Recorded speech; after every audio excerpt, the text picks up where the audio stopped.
Hello, Facebook Live. What's happening, everybody? Marcus here. Hello. So I want to talk today about why food cost is misleading to restaurant owners, to restaurateurs. Why food cost is so misleading. Food and labor cost is one of the number one struggles in restaurants. They just can't seem to get their labor down. They can't seem to get their food cost down. Everybody who I talk to wishes they had a lower food cost, So I'm going to drop some, one of the problems that I see right now with food costs. A lot of restaurants don't understand. A lot of owners, a lot of bosses, a lot of chefs don't quite understand. And chefs understand this more because they're in the kitchen doing it and they see what's happening. But this is yield losses. Things that are lost in the cooking process, or things just aren't there to begin with.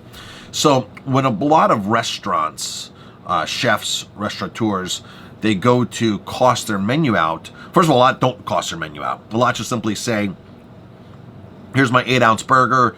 The pub down the street, the restaurant down the street is selling it for $10.50. I better sell mine for $10, so I undercut them. And that's not what you do at all. You can get pricing guidelines from other restaurants that are in your category, but really it comes down to how much are you paying for the product that you're selling is really the key. So yield tests just aren't done enough, or what you're buying is not really what you're buying. So I'm going to give you some examples of how this works, because this is quite shocking. So at my restaurant, we do this, we do a smoked brisket.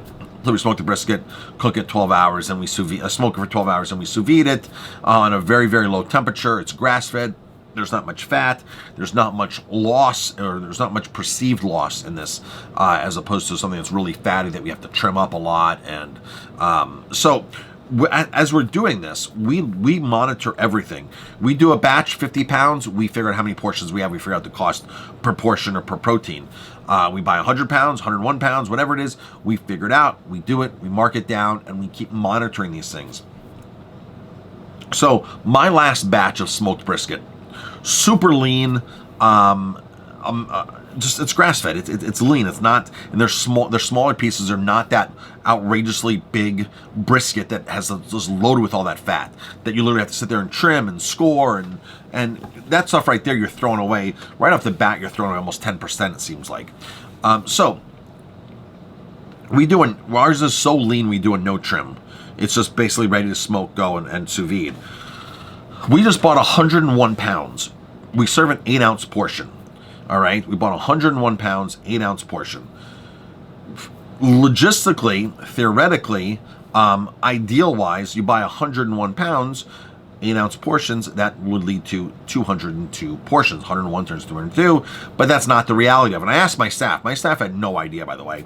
My front of the house staff, even my kitchen staff, I'll ask them. The one guy in the kitchen who does all this prep knows what it is. But I asked the other staff, I'm like, those 3 cases of brisket right there, those 100 pounds, how many orders do we get? And they're like, 180, chef, 190, 170.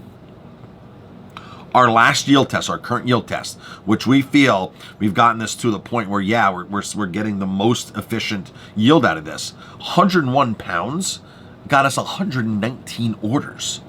Folks, that's an insane loss on brisket. Like an insane loss. So if you're paying $3 a pound, $4 a pound, ours is grass-fed. It costs a bit more. But if you're paying $4 a pound for brisket and you're losing 50%, that's no longer $4 a pound. That's $8 a pound.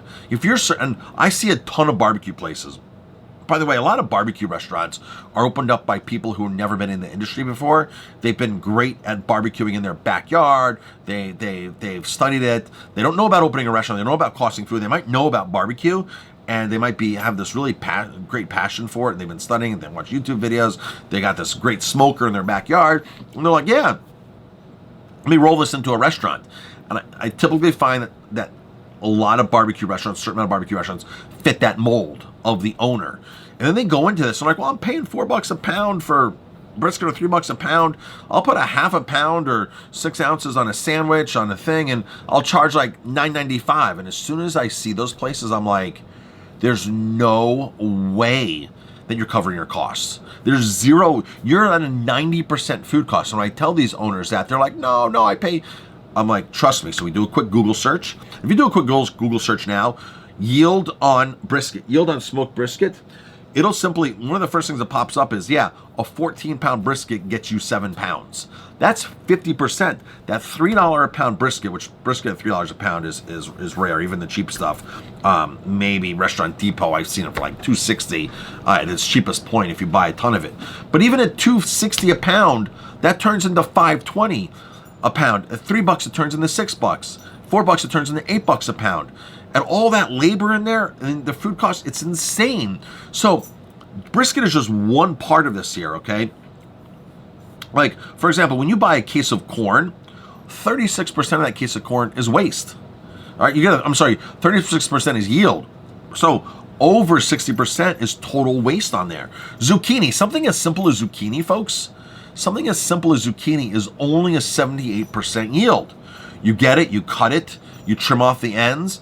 It's only a 70. It's not 100. You never get 100. There's no, very rarely is there such thing as 100% yield for a product. And restaurateurs do not factor this in when they do their food cost. Eggplant, trimmed and sliced, 81% yield. That's it. You're throwing away 19% of the eggplant. 19% goes in the garbage. So if you buy a 35-pound case for $20, it's not 35 pounds for $20, folks. It's 26 pounds for that price. All right. This goes on and on. Every single thing. Apples peeled and cored, 40%. 40-pound case, 40%. That's a massive, massive loss for apples. All right. So, and again, this just goes down the whole thing. Everything right on down is totally shocking. Lemon zest, by the way, is probably the least. The worst conversion out there. Lemon zest, lime zest, citrus zest. If you're not using the rest of that fruit, it goes in the garbage. 16% yield if you're lucky on citrus zest. Make sure you're using the rest of the lime or lemon. I don't know how many places I've worked, places I've seen, they're zesting, they put it there, and then it gets thrown in the garbage. There's not even another use for it. When you zest it right then and there, you've got to juice it, freeze ice cubes, do something, save the juice, do something, because it's just going to go in the garbage. And bartenders, they're just sitting there zesting away, and the rest of it is like, I go to a restaurant, I'm like, no wonder why my cocktails are 16, 17, 18 bucks, because they're literally throwing away 85% of that citrus, the orange. They're just throwing away, throwing in the garbage. So no wonder why it's costing more. It's costing more than the alcohol going into it. It's not the reality, but that's really what's happening. There's lots going into the garbage. And folks, this goes on and on and on and on. So now, artichokes, a number 10 can will fit 109 ounces of product in it. That's standard. A number 10 can will fit 109 ounces, okay? So I did something a while back here at my restaurant. I was showing people that if I took chicken breast right out of a package, inexpensive chicken breast, put it into a pouch, sous vide it 4 hours, 165 degrees, pulled it out of the sous vide, and I showed my guests this. And this is where, when they add that water weight and the salt and to make it packed with the pack weight on, literally, there was 20-30%. We were pulling these out of the envelope, pull the breast out, and it's all filled with all the water, all the plumping. They call it plumping, P-L-U-M-P, plumping. So if you're buying $2 a pound chicken breast and it's plumped 20%, 30%, it's no longer $2 a pound chicken breast, folks. It's $4.50 a pound chicken breast, $3.50 a pound. It's something totally different than the price you're paying. But a restaurateur will say, I'm paying $2 a pound for my chicken. I'm now cooking it, and we're making chicken salad out of it. Now we're doing a 8-ounce scoop. No, that 8 ounces was really 12 ounces, and you costed it off of 8 ounces. Your food cost is totally whacked out. Then they do a theoretical food cost where they run the numbers like it's supposed to be run. Then they do an actual food cost, and it's like, man, we're like 6, 7, 8, 9, 10 points difference of what we sold and theoretically what it should be. The first thing they say is, who's stealing? Who's wasting?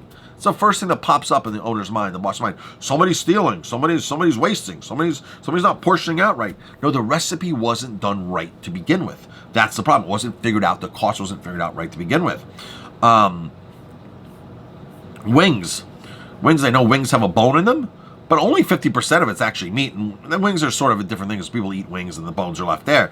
But you're buying a 40-pound case of wings, you're only getting 20 pounds of edible meat in there. If you're paying $2.25 a pound, that's really, wings are far more expensive than chicken breast, easily. So back to the number 10 can. I just want to read off some things from number 10 can. Number 10 can. How many actual ounces? Now remember, 109 ounces will fill up a number 10 can, okay? 109 ounces will fill it up. Apples sliced or pieces, 96. You're losing 10 ounces. You're losing 10% right off the bat on that. Bamboo shoots, sliced, 65 ounces out of a 109-ounce can.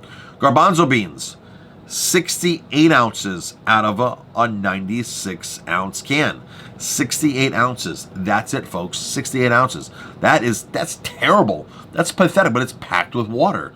Now, if you want to increase your revenue, you would take the water from the hummus bean cans and you would make meringues out of it, meringue cookies, because that folks, the liquid that comes out of garbanzo beans is magic.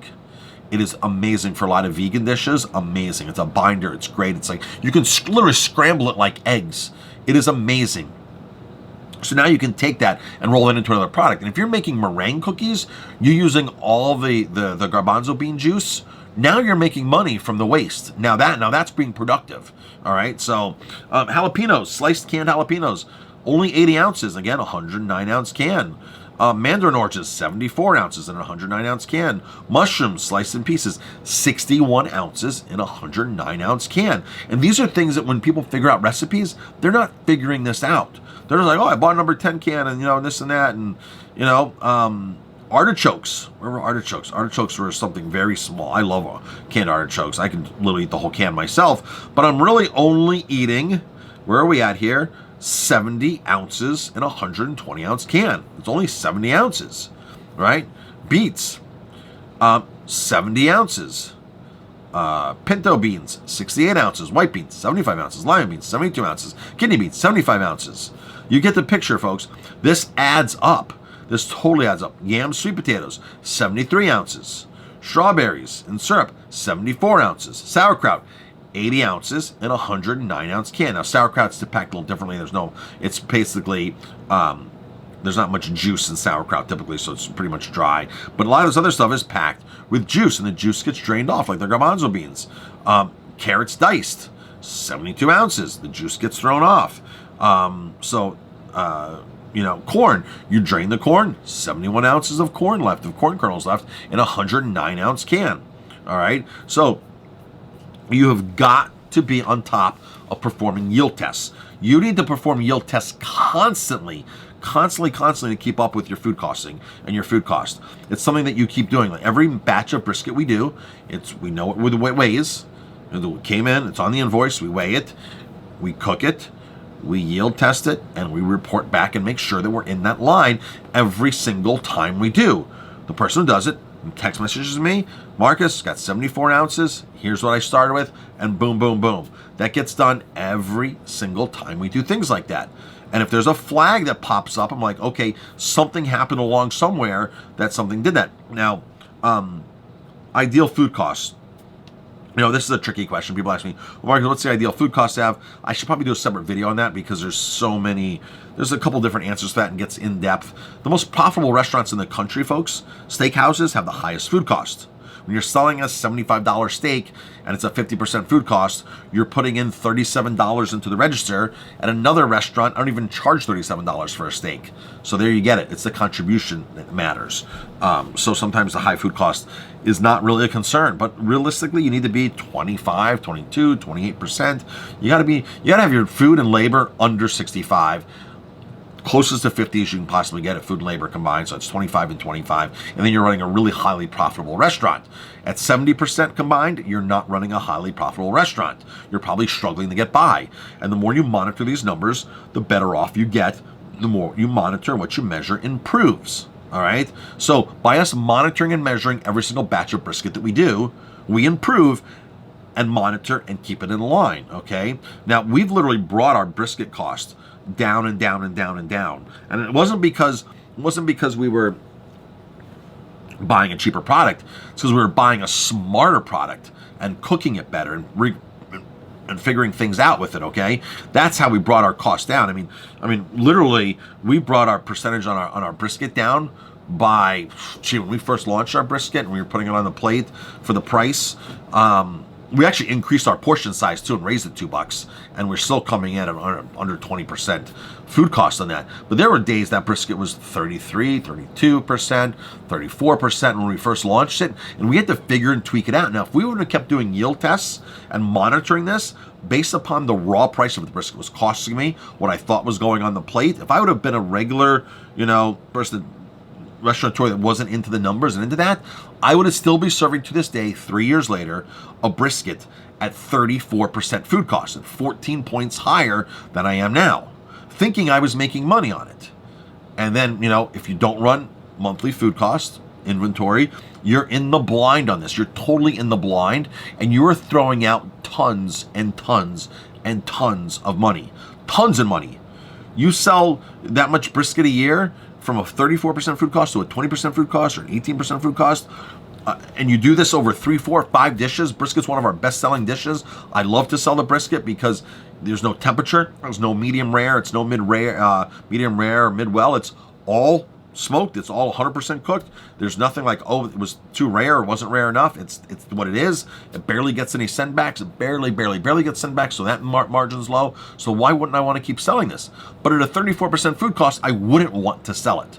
Folks, know your numbers. The most profitable restaurants out there know their numbers, and you have to constantly keep on this. So get to the food costing, get to the yield tests, get to the monitoring, monitor. Sometimes you need to move things around. So for example, we just did something where lobster just took a big spike. Lobster took a major spike. It went from $19.99 a pound for tails to $25 a pound, just like that. The lobster meat went from $24 a pound to literally like $34, $36 a pound for knuckle meat. And I even saw Restaurant Depot, because I was like, let me see what Restaurant Depot is. $36 a pound for the same stuff. I was like, whoa, this is crazy. So literally from 25 to 36, that's a massive increase. So what we did was we took our lobster mac and cheese, kept it around the same portion size, it's a big portion, and we maneuvered it into the entree section. At $17, it's an expensive appetizer. At $21, it's an inexpensive entree. $17 high appetizer, $21 entree, lower price entree, same portion size, just fill around with the bowl size or whatever, make it presented differently, and basically for the same thing, we can now raise that $4 and cover the cost of that massively increased price of lobster. So we're really not, putting an appetizer on for $21 now. We're disguising it, moving it around, redoing it, same portion size of lobster. So that's how we got our way around with that. And so there's things like that you have to do. But if you're not monitoring the prices, the first step to the whole food cost equation, folks, is monitor the prices as they walk in the door. I sent a message to one of my reps today. I said, hey, what's going on with mozzarella cheese? You got to do a price check on this. And, he got back to me, oh, you're right, sorry, it rose, but let me see what I can do. Let me see if I can maneuver some things around. Contracts on food tend to expire if you're on a contract with certain foods with certain vendors, sometimes 6 months, sometimes a year, whatever. They'll fall on a contract. If you're not monitoring every single line item that comes in, you will lose the food cost game. That's one of the equations. A guaranteed loss. You will lose the food cost game if you're not monitoring every single item that walks in your door. All right, folks, thanks for tuning in. I appreciate it, and we'll talk to you later.